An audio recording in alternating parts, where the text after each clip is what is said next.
So this is a piece of news about. It's from February. It's a bit late. I'm a bit late to this thing. About like USA basically forbid exporting electronics, like smartphones, whatever, as like $300 or more, right? And there's like a giant list of it. I can link it in the description. I don't know if anybody really cares about it. Implementation of additional sanctions against Russia and Belarus under the Export Administration regulations and refinements to existing controls. It's like on federalregister.gov. Like I said, I can link this document. I took a look at it. They do indeed block a lot of things. And well, first of all, USA electronics worth more than $300. Like I guess there would be like like whatever, like cameras or something like that. Belarusian people are so fucking poor right now, and a lot of Russians as well. They wouldn't be buying that either way. iPhones, maybe like again, a super expensive product.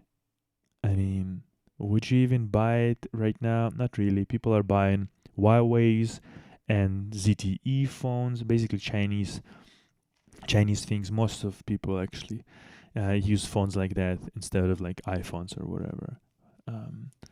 So yeah, like I don't think that would like really, especially since it's like more than $300. There are not a lot of people who can actually afford whatever like SSDs that are more than $300, or again like cameras or whatever.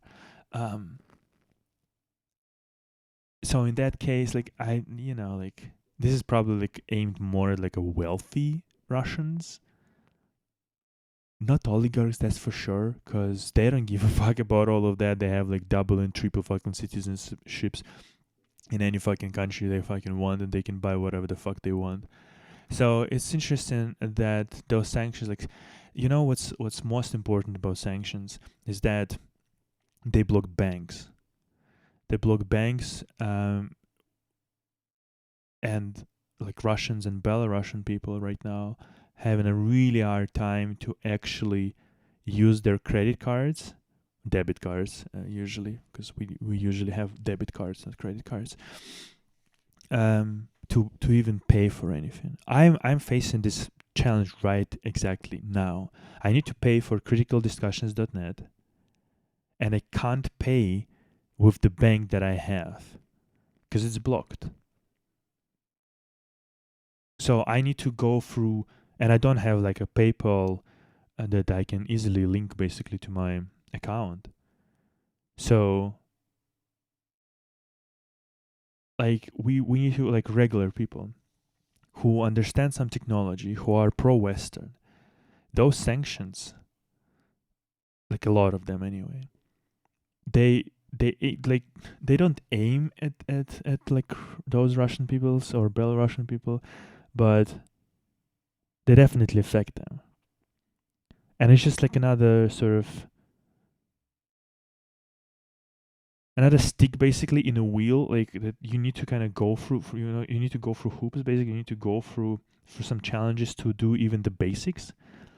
And this particular commenter, I like the fact that he got like 38 upvotes, and also several comments down below who kind of supported his position, shows that there are people, even, and I'm talking right now about Haber.com, which is basically like IT resource of Russia in Russian language. It's like basically it would be like a Reddit / whatever, like whatever the computer Reddit subreddit, or like Hacker News, or like Ars Technica, whatever. Where basically this is like a forum where smarter people congregate, or at least the ones who are like in IT, who understand the world a bit better, who can see sort of the wider world, right? They're not limited just to seeing fucking Russian propaganda and shit like that, right?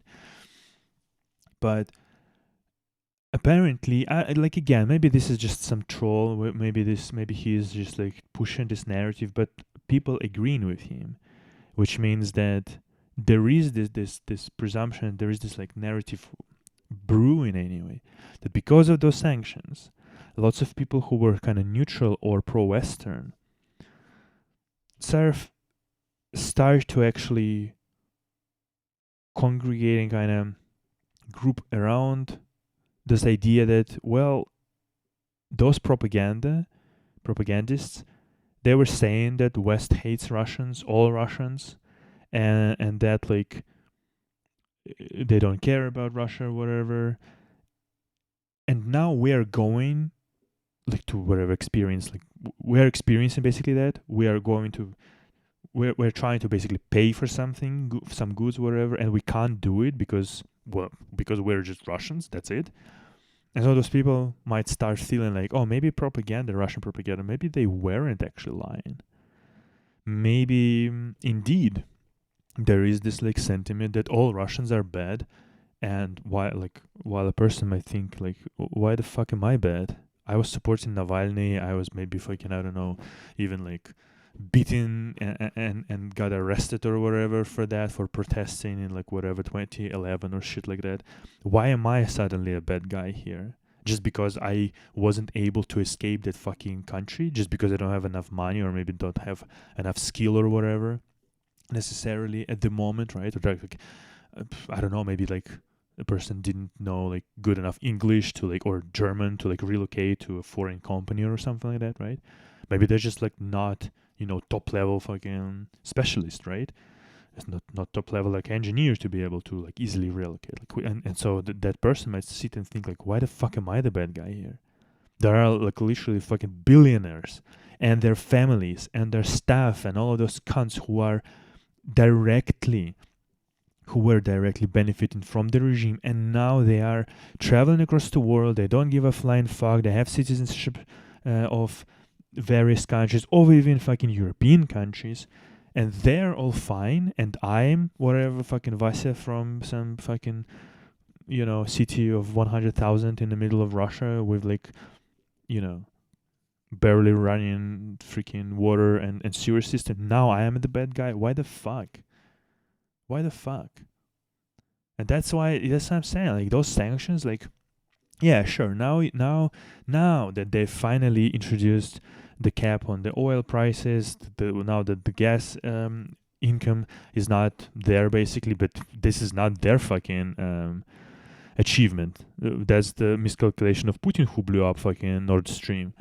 And Europeans didn't cut the gas basically completely. It was done by Putin. Fucking hell.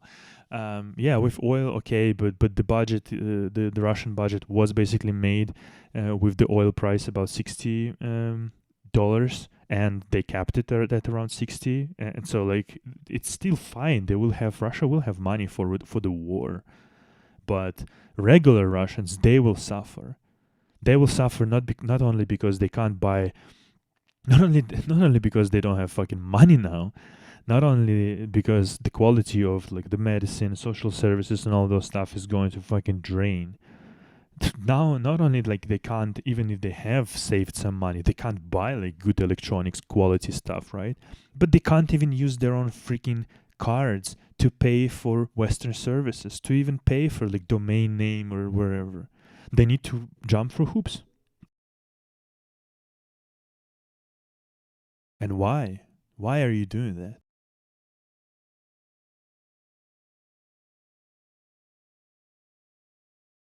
Who exactly are you trying to hurt? I don't get this. I just don't get it. Like, I understand from the position of the United States or Baltic states, wherever.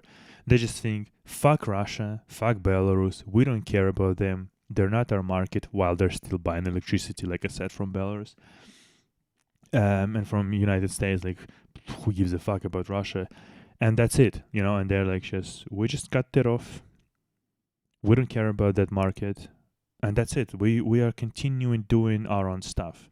And from that position, I kind of understand, like, why should they care about what's going on in a fucking brain-dead totalitarian state who started the bloodiest war since 1939 in Europe? Like, why would they care about people there? But this is, once again, this is approach that is only benefiting Russia.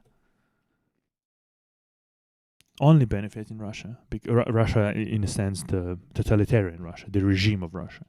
Because if you don't feel any sympathy, any empathy for a regular person fucking stuck there, like, dude, like, I don't know how we continue in this world if empathy is not a word anymore, and nuance and understanding the details. And yeah, and it's like, yeah, some and then some Ukrainian would come into like a Twitter war or whatever and say like, yeah, you fucking Russians, why didn't you throw away your regime, whatever. Well, why didn't you recapture fucking Crimea after 2014? You had 8 fucking years. Did you care about it? Did you try to amass like some production of weapons, whatever, and try to do it? No, you didn't. You barely were even prepared for the fucking full scale invasion, because all up to the fucking last moment, even your presidents were saying that no, Russia will not invade. Stop scaring our investors. Stop fucking scaring us, United States and United States intelligence. That's not gonna happen. So amazing. You didn't do anything even with your own territory that now you claim Crimea was always Ukraine. It is Ukraine. Yeah, it is. Obviously, it is occupied territory. You had 8 years to do something about it. You didn't do anything in 8 years. And now that the whole world helps you, yeah, now you are amazing. Did anybody help Belarus? Like I'm saying, since 2010, since 2010. No, nobody give a fuck. Whatever. I'm pissed. Okay.